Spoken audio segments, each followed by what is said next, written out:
Thank you again. Indeed, a pleasure and absolutely well said. I'm a part of the BNA Life family. I enjoy part of this. There's so much of brainstorming. The sessions are going wonderfully, and full sessions by all the experts. It's indeed a great honor for me to be here. As explained, we have been in the inflammation, friends, and inflammation is something we picked up every month and every health we had defined. But Salome ma'am felt inflammation at a cellular level was not discussed. And hence she highlighted that why not we introduce the concept of cellular inflammation to the audience? Because as Nazneen has already mentioned that the audience here are dietitians, paramedics, interested in nutrition or practice in nutrition. And in BNA Life, I think our whole attempt is to introduce to the concept in an applied nutrition concept, where we talk about a case and then we start revolving the whole concept of what we're discussing around the case. So whoever are into the field of dietetics would learn the application part of it. And as I practice genomics, I look at molecular health. It makes more sense for me to talk this topic. And we'll talk about nutrients in cellular influence and our attributes towards health. Each one of us heritage from our parents and speak it all. Do a genetic testing for you. We already know what our body's attributes it. We know that I'm prone to sinusitis. My mother had autoimmune disease like rheumatoid arthritis. I'm prone to get it. Diabetes runs in my family. We do speak in and out about these kind of attributes which we've already inherited. And today can we have the audio mute, please? And today, when we're talking about a molecular scenario, we have to understand that when we know that this kind of an attribute runs in my family, I've inherited those genes, and how do I work on it as a nutrition expert to prevent it or to work on the avoidance of progress of it, like diabetes. Insulin resistance is a proof factor. We all know that we are going to be diabetic going ahead because it runs in my family. But when I know that it runs in my family, I have a tendency to get illness. How can I prevent it? By using environmental influence or food as we could say that overall approach towards working on it. And hence we are ushering ourselves to personalized health trends. We all should practice personalized nutrition, like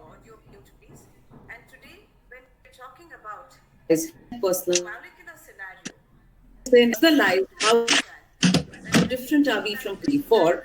And you know, the concept energy is out. There's no definition of energy. Energy, when you talk about calories, they say that it's about the expenditure, how much you burn and that much of calories. Earlier, we had 1700 for female, 2200 for male, but today we do not have it.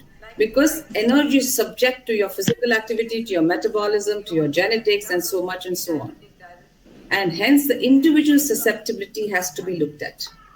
When I'm handling any case, it was time in my academics, and Salome ma'am will agree with me, and of course Nazneen, and so we come from, me and Nazneen come from nutrition therapy. We said do's and don'ts, and we talked about the distribution of macros, and then we talked about this diet plan. But I think we are much more beyond it now, and we are looking nutrition differently. Screening has changed. Tools are getting differentiated because each one of us, hospital-based or independent practicing, we all are looking at personalized nutrition. So when I say personalized nutrition, as a nutrition expert, we have food science background, molecular nutrition background, we have biochemical nutrition background, we have molecular pathways to help me learn the concept of what and how I can work on it. If my talk is getting a little more complicated, I'll help you understand with a case discussion, friends. So what am I looking in this discussion today is the molecular approach towards every case. And in 1990, Human Genomic Study definitely introduced me to array of 250 genes to tell me that these genes we can identify and we can work on the environment. Now, what is environment? Environment is your exercise, hydration, and your circadian rhythm, etc. And food can be used, or nutrients can be used as biomarkers. But I think we are much more beyond it now, and we are looking nutrition differently. Screening has changed. Tools There are are a lot of available. unanswered questions for you and me when Each one of us we needs handle a patient. or A vegetarian diet, how balance can he have or and hyperuricemia? personalized nutrition. Or if you When I have say any kind personalized of nutrition, as a um, nutritionist, allergies, you will say, why we do I have understand science allergies? background. We have Why can't I molecular tolerate background, we have gluten? biochemical Then nutrition we blame background. it on our internal All health these and relate it to help the me environment. learn the We were concept not of born with what thyroid or environment any is. other illness, but My we talk is going to gradually, as the dive into environment changed, my understanding body this changed, my concept cells one changed, by one. my body When started we're looking in getting system theory, influenced by external the factors, molecular and my approach genes, got changed. dominated genes, the dominant genes And started in expressing themselves. 1990, in human genomic And this studies, is what we're going genetic to materials understand today, and a friends, group of that genes at called a cellular level, in proteins class 7, I've can learned myself. identify And this and cell is the not new to me. I know the environment. cell membrane So is what is made of environment? lipoproteins. I Environment know is there's a your nucleus, there's a exercise, DNA, hydration, the and powerhouse of cell is circadian called rhythm, etc. mitochondria. And We've food learned can all be this, used. the lysosome, the Nutrients can be Golgi used as apparatus, the EER. biomarkers. We've learned biochemistry. But now what I'm looking at for a typical case in nutrition-based approach is my There's a lot cell of unanswered has questions to for be you when nourished. we My handle a cell patient. needs A nutrition. I vegetarian always diet, how feel can as a you have pregnant woman, when we give a diet hyperuricemia? chart, we look at any case Or if holistically. you have We any say you kind need of supplements of folic acid, you allergy, need you a will say, good why diet, do I you have need a good allergies? sleep, you need good Why can't I exercise. tolerate Why do we gluten? say that? Because at the cellular level, Blame it on our your fetus internal is health and multiplying, relate it to the growing day by environment. day. We are So not you born are with treating the thyroid or fetus any as a other group of cells, group of molecules iniquity. and And tissues and gradually, organ as system, the and you're trying to environment work changed, my towards it body through changed, a my cells changed, approach. my body Then why started don't you getting consider same for influenced every by cell in external your body? factors, and my Every cell has dominant its own function. Maybe genes the started area where expressing the cell themselves. belongs is different, but then This is RBC, what the red blood cells, biology has work revealed, towards hemoglobin that management. at a cellular level, in class 7, I've Are learned entitled to myself. work towards that And particular the cell is area, not new to needs me. to I know be the cell improved. membrane is And made of every cell has its polynucleotides. own life. I know there's a When a nucleus new in cell DNA. forms, The powerhouse genetic of cell is information called gets transferred to mitochondria. another cell. We've learned all this. The And that lysosome, the genetic Golgi information which apparatus, is the getting EER. transferred, I want that We have cell to learned be healthy. biochemistry. If I don't But now get what I'm good looking at environment for that in this cell to case, build this up in nutrition-based in a approach healthy is environment, my the cell recessive has to genes be nourished. can get dominated. My cell needs nutrition. I And always then feel I as a get pregnant into woman when we give a challenges diet of health. chart, we look at So each what of does it these mean? holistically. I need to We say you detox, need supplements I of need to folic acid, you anti-age, need a good diet, you and need a I good need a sleep, good you need environment for my exercise. cell Why do we to say that? grow Because well. at the cellular level, your Because the fetus is base of our multiplying, life growing is day by day. energy, unit of my So we life are is cell. treating the fetus as a group of Basic cells, unit of my life is cell, molecules, and and from that the tissues and life organ system, starts. and you're trying to work towards And when I'm a talking about good energy, approach. in any Then why case, don't you is consider sleep energy as is every equally cell in your important. body? Obesity, This is what works undernourished, again. overnourished, The and we area know where the that cell macros belongs is give me different, but energy. then RBC, the red blood Every cells, work towards macro which enters my hemoglobin. cell to be ATP, the Are currents of the entitled to work energy, towards that ATP. particular area Have you needs to imagined? be It is not nutrition. calorie And in and every cell calorie has its out. own life. Every molecule of When a new glucose which cell gets into my forms, system the goes through a nutrients get glycolysis, transferred to another cell. gives you pyruvic And acid, that genetic acetyl information that coenzyme is A, being transferred, enters the I want that cell TCA to be cycle, healthy. tries to give you I ATP. don't Then enters get the a good ETC, environment for that electron cell to build transport up in a chain, and that gives healthy you environment. ATP. The recessive If body genes doesn't have carbohydrates, it dominate. goes to proteins, muscle loss when it And happens. You then know that I amino get acids into goes to liver, challenges of health. So what does it mean?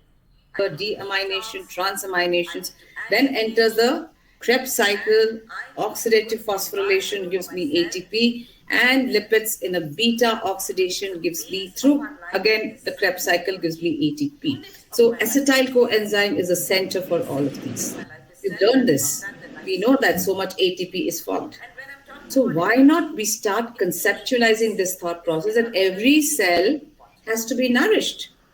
It Obesity, needs energy. undernourished, overnourished, Mitochondria and we know has that that macros need ability energy.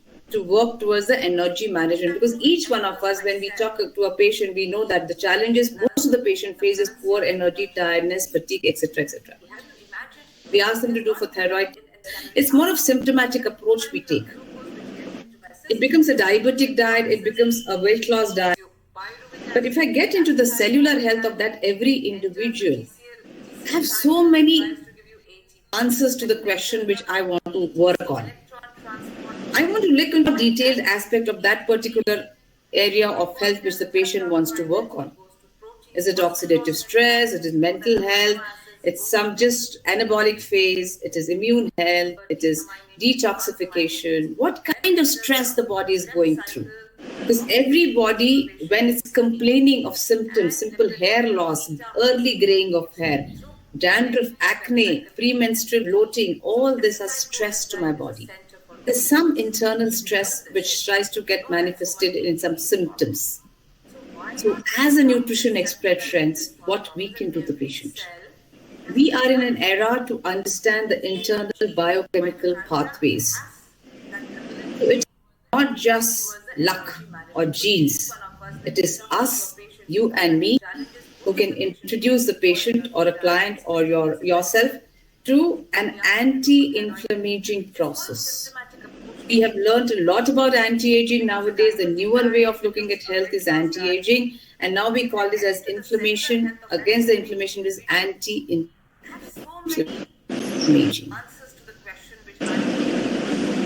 So here we start a more deeper input. I've taken a very simple case, friends. A middle-aged male, metabolic syndrome, BMI more than 30, obesity grade 1.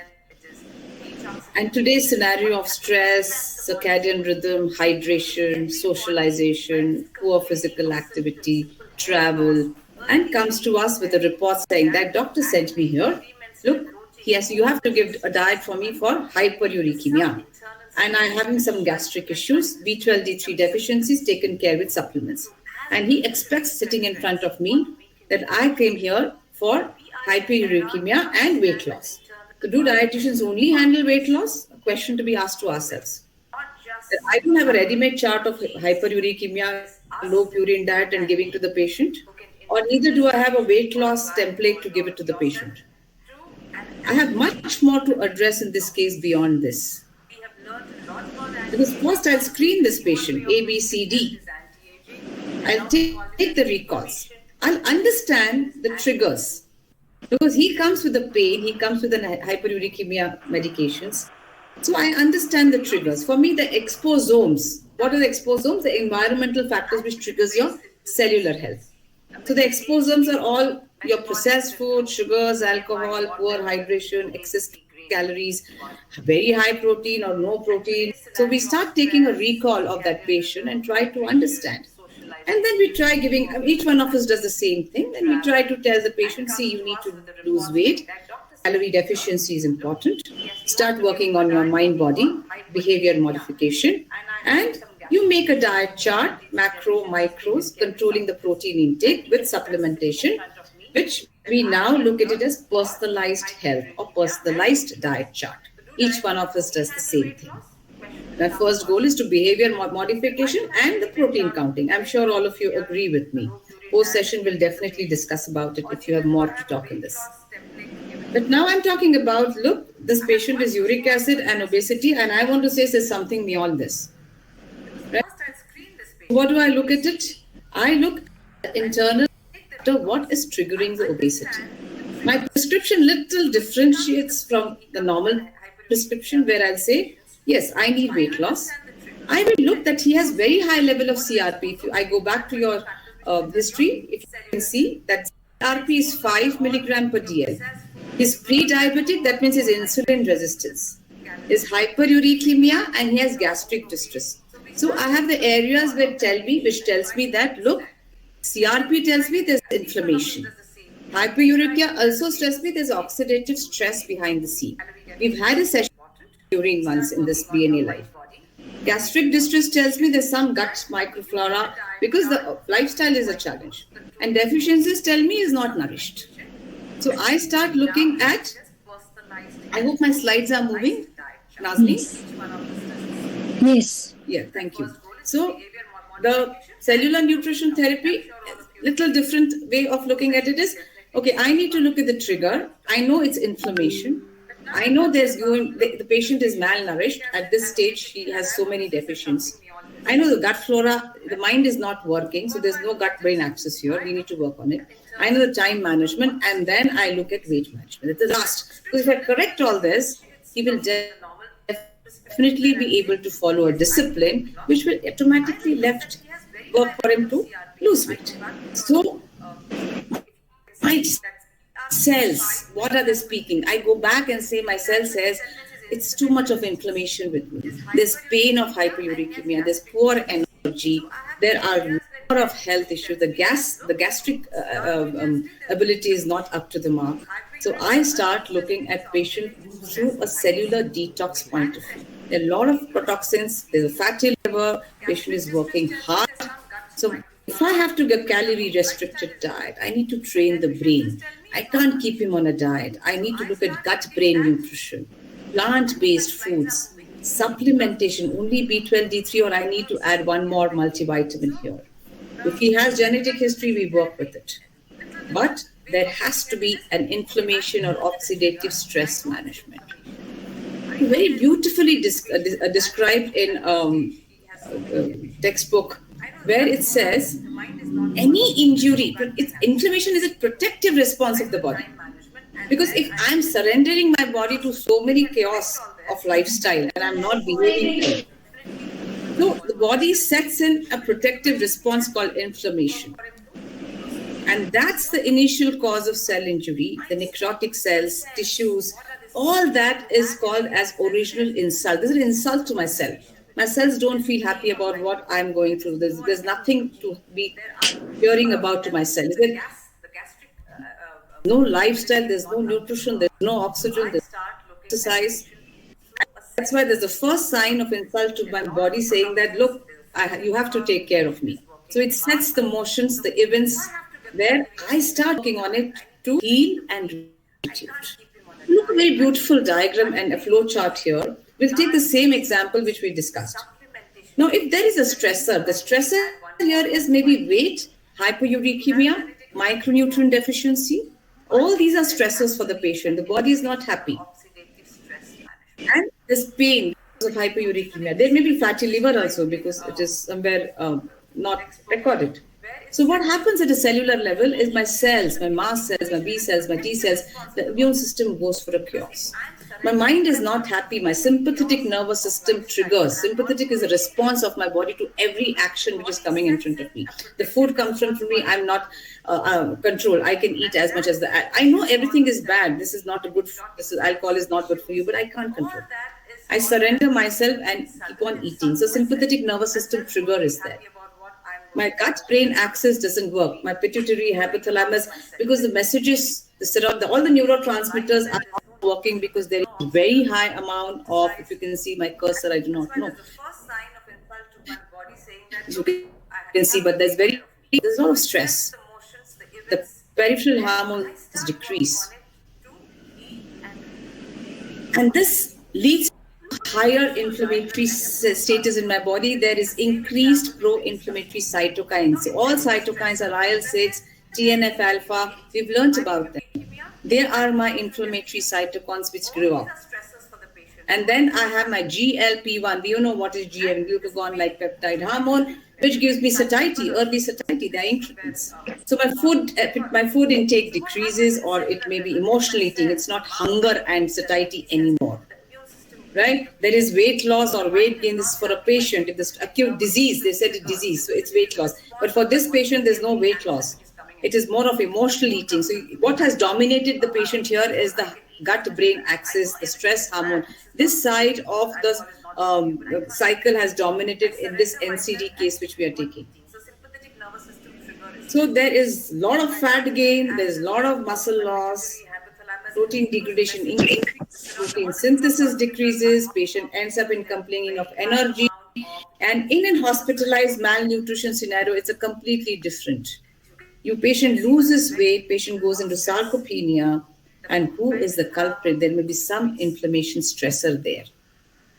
So inflammation in my system, friends, have many players, all cells, circulating cells, vascular walls, cardiac, anything with cardiac arrest also is inflammation.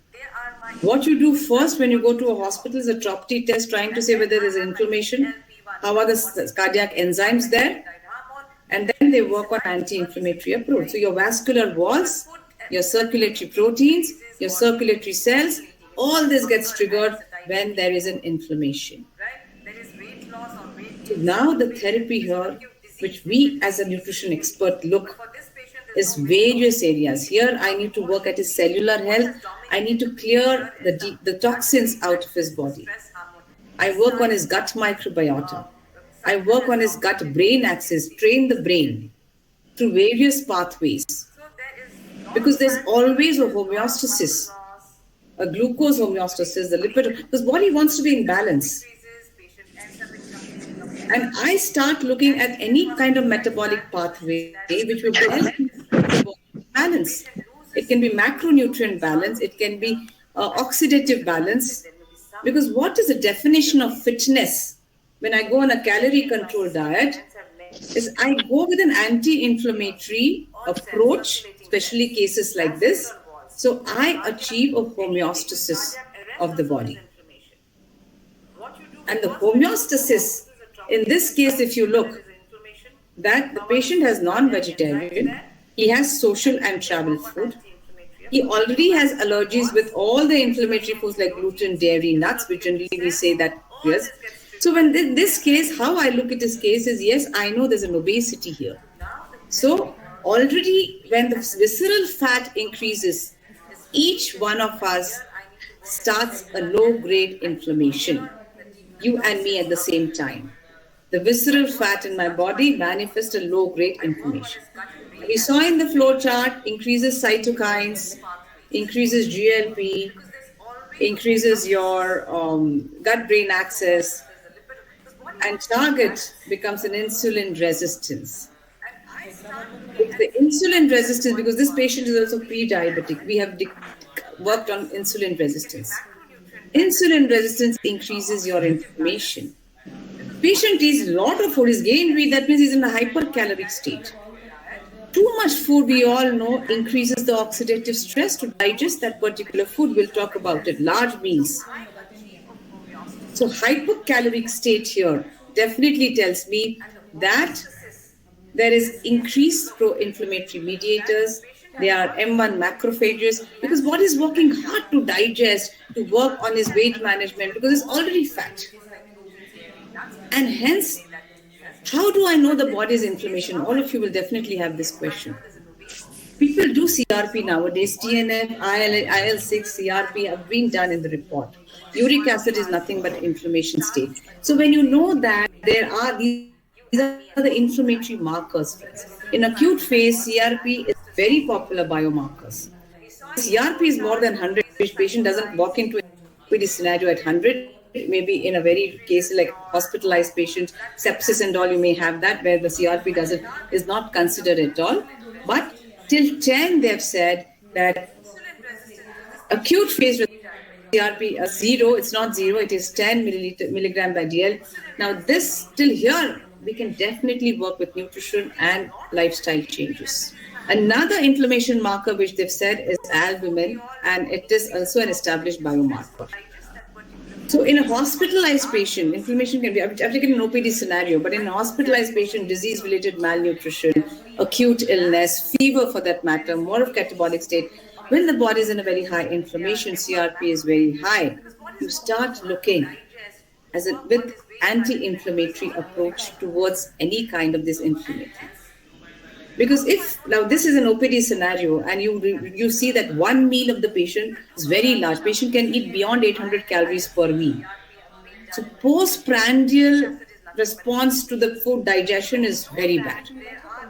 You will see the physiological process going very high and all the inflammatory biomarkers go high, because when the food is digesting, the mitochondria emission of hydrogen peroxide increases, the glutathione decreases, ROS increases. So there's a lot of oxidative stress, you will have a lot of oxidants generated. You can't match your antioxidants, especially glutathione, to work on it because body is in continuous state of reduction, hydrolysis, oxidation of nutrients, and that triggers your inflammatory markers. And suppose in genetics, you know that you're prone to NFKB or you're prone to CRP or you're prone to TNF, then it's easy for your body to surrender to inflammation or environment. So in this case, friends, we know that if it's an acute or a chronic inflammation, this patient comes to us, maybe chronic because he's gradually gained weight and his symptoms started multiplying one by one. So he comes to us with a basket or a bouquet of symptoms. So my first thought process is I need to change his gut flora. There's a lot of gut flora dysbiosis. And it is noted that there is lower bacteroids, increased firmicutes, a long way to go in the study for evidence-based gut flora. That's a different topic per se. But definitely dysbiosis means lower bacteroids there. Activation of TLR, toll-like receptors. So these toll-like receptors are inflammatory markers, friends, in a metabolic pathway of energy metabolism. They increases LPS. LPS is lipopolysaccharide, and we know that if you study more detail in inflammation, they are present on the cell membrane. So increased body's response to any kind of a trigger, increased TLR, activation of TLR, increased LPS. In the circulation, we've seen more cells, more macrophages, more mediators, triggers the pro-inflammatory pathway, that is nuclear factor kappa B cells. MAPK, that is mitogen activated protein kinase. Now, what is MAPK or NF? They are inflammatory triggers at a cellular level. So what MAPK does at a cellular level, it senses stress. It's a response of the body to stress. It can be an exercise and then soreness also. It can be an exercise or you just feel a little tired, fatigued after. So it's a sensor for the stress. Then your inflammatory mediators rise. You produce more CRP. And then nutritionist has a lot of work to play here. And first, what I look at inflammation is my omega-6 and omega-3. I'm going to just give you a metabolic pathway understanding. This is not new information to all the dietitians here who are here listening to the session of ANT. We know what are anti-inflammatory. But have we any time realized how this anti-inflammatory response actually works through a metabolic pathway? I know omega-6 is a pro-anti-inflammatory response. But look at the pathway, friends. LA converts to GLA, GLA converts to dihomo-gamma-linolic acid, that converts into arachidonic acid, and you also have anti-inflammatory prostaglandins there. Arachidonic acid triggers pro-inflammatory response like thromboxidase, cycloogenase, leukotrienes. They are all pro-inflammatory response. So that is why we say you work on omega-3. But if your omega-6 is very high, because if you look at anti-inflammatory sources of fat, you also have little anti-inflammatory from omega-6, and omega-3 is completely anti-inflammatory. But if there's too much of omega-6 in my diet, too much production of arachidonic acid, then the pro-inflammatory response is very high. So step one approach, friends, is when you have a LC-PUFA with you, start looking at its action.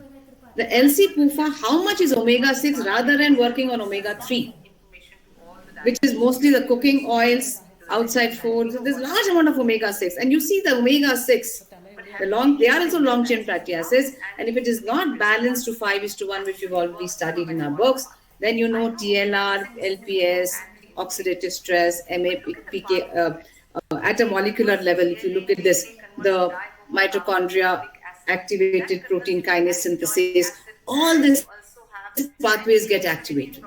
And then the trigger starts. That's how the omega-6 to omega-3 ratio needs to be kept in mind for an anti-inflammatory. We work on omega-3, but we don't look at omega-6. And that's what I would like to highlight. Fiber works wonders because look, but then how SCFA, the non-digestible short-chain fatty acids, converts into acetyl coenzyme. We've seen the glucose cycle acetyl coenzyme, a very important part of that energy cycle. And this acetyl coenzyme A and SCFA, it actually works on activation of PPR gamma, which is an insulin adipogenesis pathway, and decreases the very important nuclear factor GABA B cells activation. So, fiber works with promoting SCFA, and at a metabolic pathway, it reduces your cytokines and CRP through various anti-inflammatory pathways. Another way where carbohydrate work is the age. So as the accelerated glycemic end products, which we say, we know that they are produced in my body with a lot of interactions with glucose and proteins and all that. And that's a major cause of inflammation today. So the age, a lot of things are talked about aged foods. Fiber, SCFA, and acetyl coenzyme that helps you to release phytonutrients, bioflavonoids, which helps me to work on anti-inflammatory pathways. Polyphenols also react or have a modulatory effect on cyclooxygenase, and hence they change the pathway of the trigger. Polyphenols regulate my gut microbiota. It promotes lactobacillus.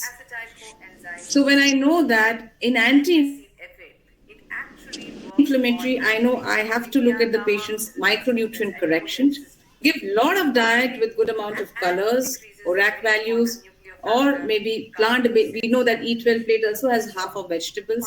But look at the pro-inflammatory, increased saturated fatty acids, the cholesterol, deficiency of vitamin B12, anemia, all this triggers inflammation trends.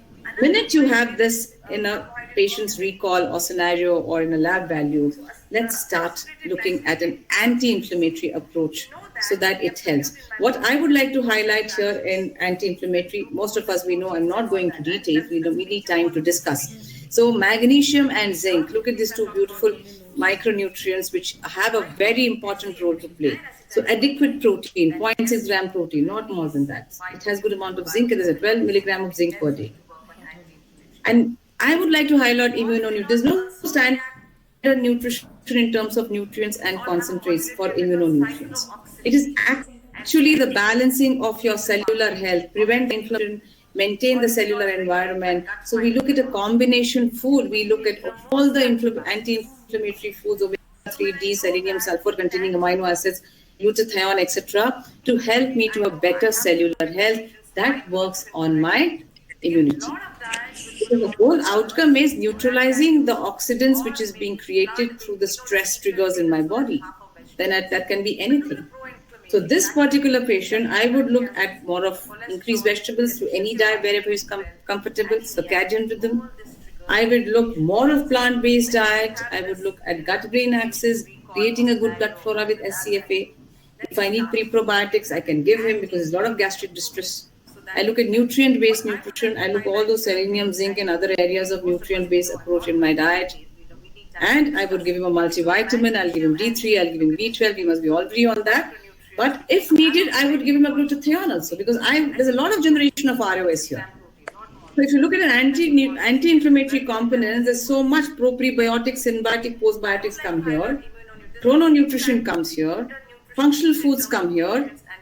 And anyway, we take out the protein, high proteins, the dairy, the gluten, the legumes, nightshade vegetables, all that we take out. I think somewhere we are trying to look at creating an environment in the body to train the brain, to work at complete support of the holistic approach. So my nutrition becomes more nutrient-based nutrition and gut microbiota-based nutrition. And I need to know this pathway, friends, especially if there is a B12 deficiency, patient has inflammation. I look at this methylation pathway. I need not have genetic testing for that. If he's B12 deficit, he has non-veg, but still he's having hyperuricemia. So is it B12 or folate? I need to explore that. Because if you look at this cycle, the methionine cycle, there's a lot of understanding where homocysteine needs to work on because cysteine is sulfur-containing amino acid, and my interest is an antioxidant called glutathione. Because I need more glutathione. The glutathione reduction the production of glutathione is decreasing, production of oxidation stress is increasing. So I need to balance. I need all sulfur-containing foods here. And if I do not know this cycle, I would not be able to help the patient to work on it. So my interest is also I will ask the patient to do homocysteine because his B12 deficit is hypertensive.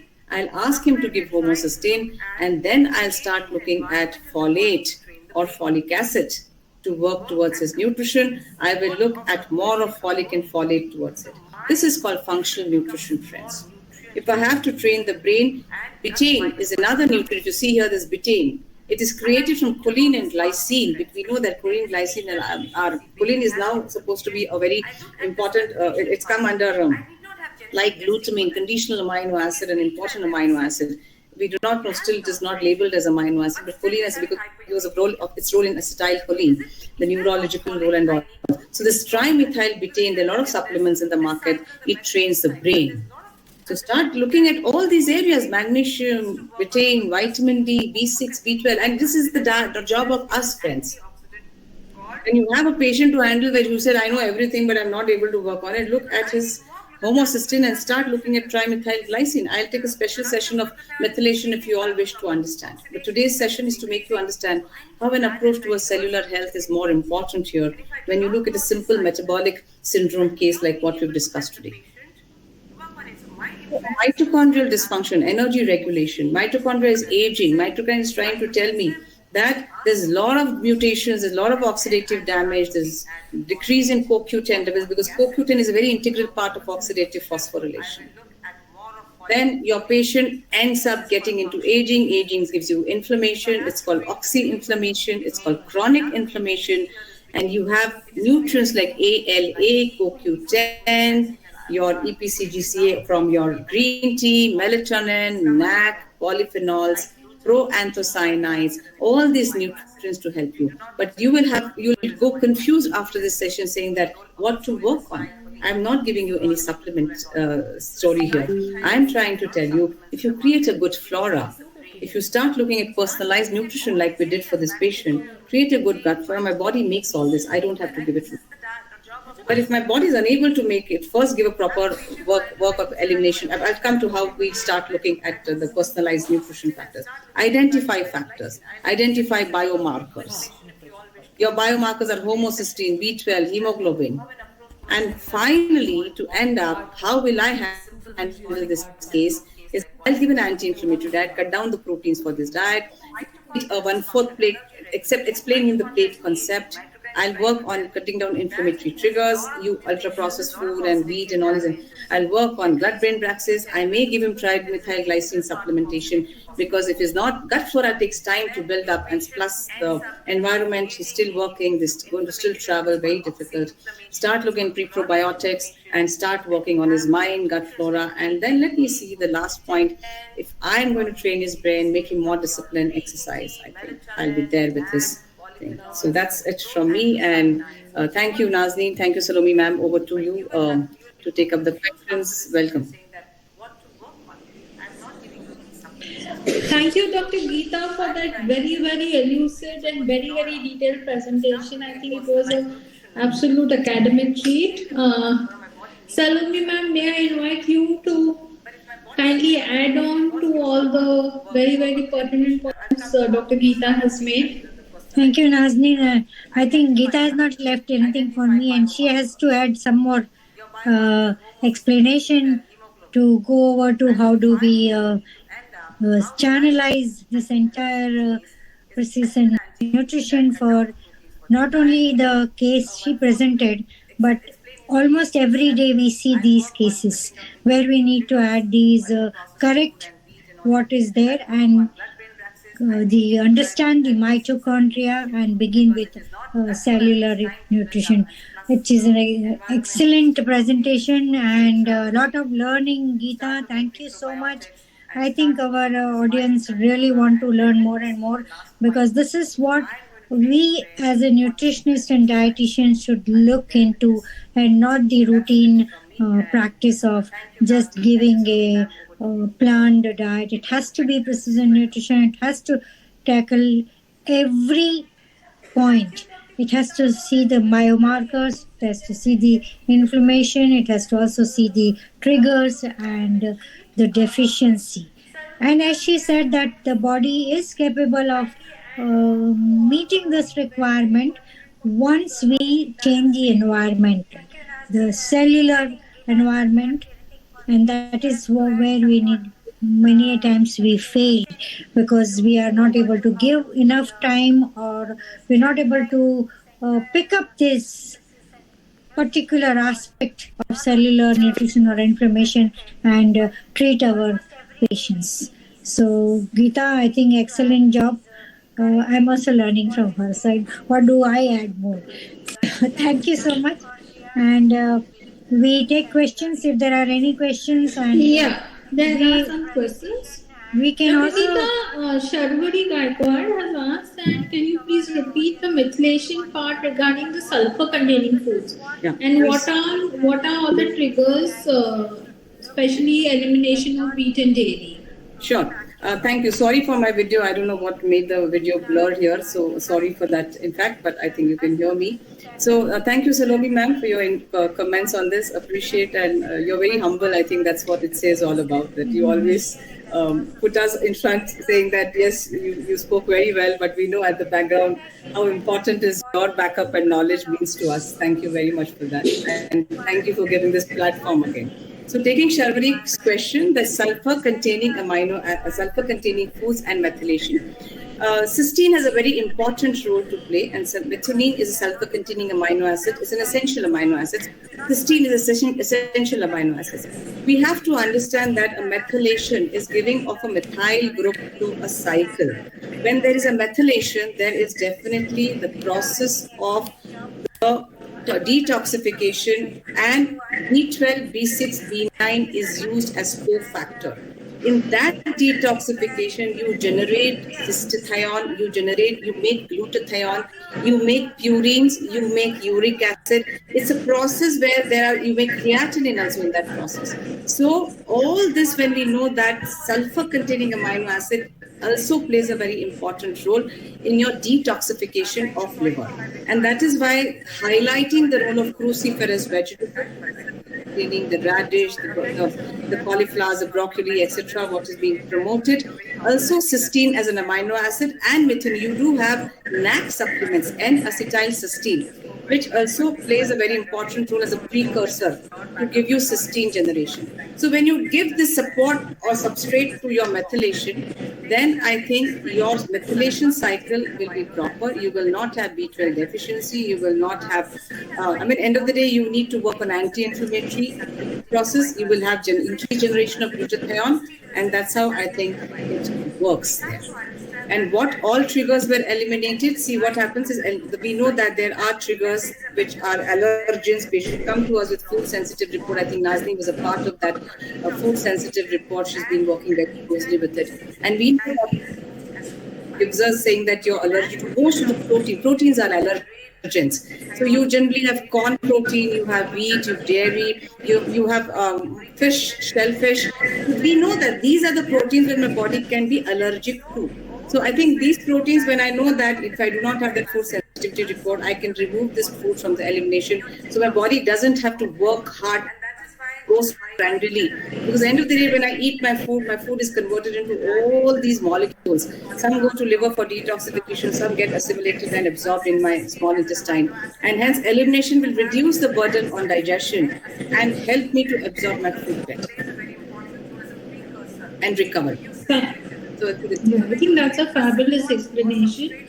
In continuation to that, we also have a question from Bhakti Mazumdar, and she's asked you to explain the role of trimethyl glycine. Yep, TMG it is commonly called as betaine, and we have seen the betaine cycle in a methylation cycle.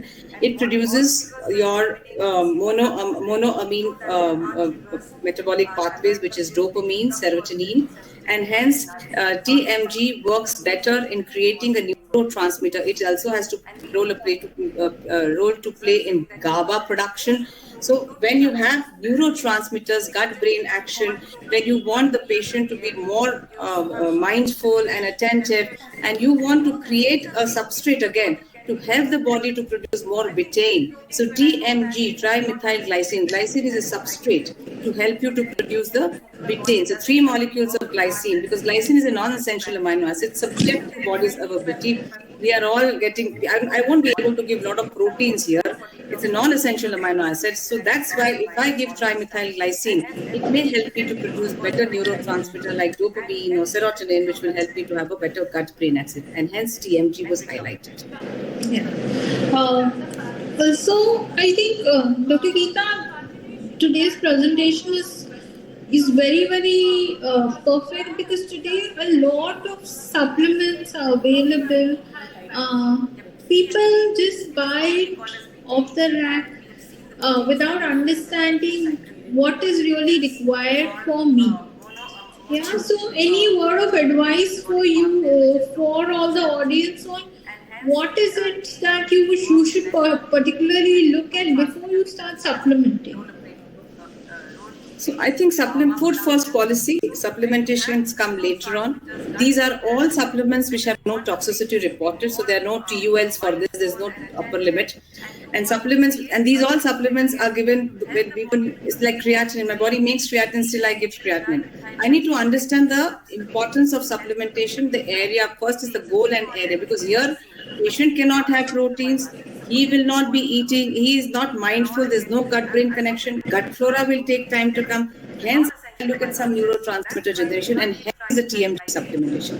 So again, the area of understanding the supplementation comes with a focus, goal, and for a specific duration. And hence, understanding your metabolic pathways are very, very important to pick up the supplements. You can't just pick up the supplement because somebody has asked you to give it or somebody has benefited out of it. Because there is definitely, all these supplements go through the 2 detox process of the liver, detox 1, detox 2. There also an oxidative stress is created detoxing these supplements, especially the capsule, the soft gel capsules, or gelatins. They also have to be detoxed. We are unnecessarily creating a lot of oxidative stress and detoxing whatever we eat. So supplementation should not be unnecessarily given, because your liver again will go for a toss. Highlight, learn the metabolic pathways, and then work on it. Fantastic. Thank you for that. There's also another question which is by Bhakti Mazumdar, and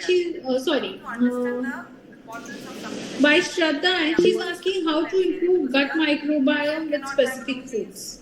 Gut microbiome is all about pre-probiotics, symbiotic, postbiotics. So step 1 is start putting a balanced diet. Step 2 is start looking at, if you want to start like this kind of patient where it takes time to work on gut flora, and we want to create a good gut flora, start giving a pre-probiotic supplements which are available for a certain duration of the time. There are a lot of pre-probiotic supplements in the market. Start looking at probiotic combinations in the food, where you start giving curd rice or some kind of vegetable rice and FOS, GOS, all that we have started looking into it. So start looking at that. It takes some time, but work on it gradually through the food and support, and try explaining the importance.